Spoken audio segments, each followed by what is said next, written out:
Well, Benjamin Franklin's an amazing story, one of the great masters in history, a true polymath. In other words, somebody who mastered several different fields: politics, science, invention, writing. He was a great writer. I know I'm leaving out a few things. He was a diplomat. Um, amazing character, one of the most amazing characters in American history. But what we don't realize about Benjamin Franklin was that he was a really naive young man who sort of had a rough go in the beginning of his life. He was like one of 18 children, I believe, and the parents sort of used their children sort of in the family business, which was a candle making business in Boston. And Benjamin Franklin did not want to go into that business. He wanted to be a writer. He knew from a very early age he wanted to be a writer. So he decides to go and apprentice under his brother, who has a little a publishing company, a printing company. And it's great. He learns the business there. He's only about 12 years old. But his brother won't let him become a writer because he's sort of jealous of Benjamin's incredible skill at writing from a very early age. And he's sort of an oppressive older brother figure. And so at some point, Benjamin decides he's going to rebel. And he starts writing these letters that are going to be put into the newspaper that Benjamin's brother publishes there at their printing shop. But he uses a pseudonym as if he's this woman, this sort of cranky old woman in Boston, who's passing on all of this malicious gossip. And it's a huge success. But it doesn't reveal who's really the author. And the brother knows that it's probably not this old woman, that somebody else is probably writing these.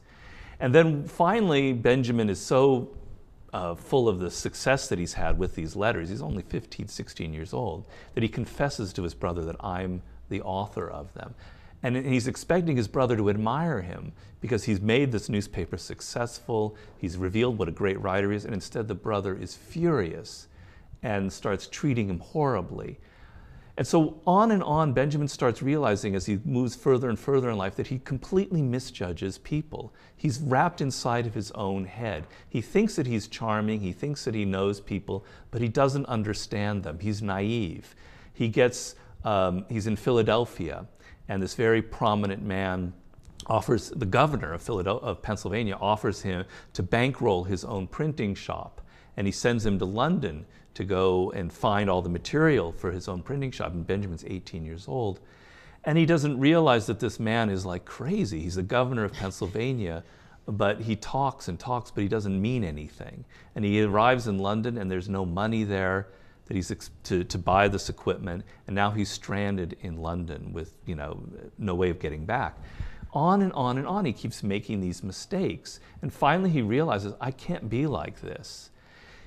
Everything in life you want to learn. You want to learn about science. You want to learn how to be a better writer. Why shouldn't we learn how to be better with people?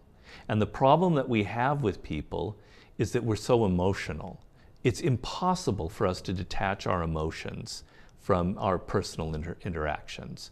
We don't get emotional when we study chemistry or when we study literature, but with people, we can't seem to detach ourselves and say, this person is a big talker, but they don't mean what they're saying. My brother is very envious. There's signs there that people give off. We're not picking them up because we're wrapped up in ourselves, we're emotional, we're insecure.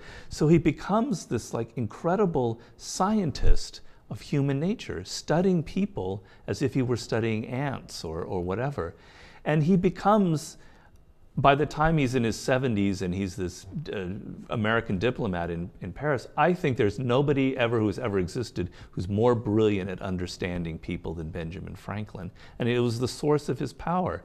But it came through overcoming his own naivete and making the decision that you have to turn yourself into an observer of people and become rational and realistic as opposed to being constantly emotional.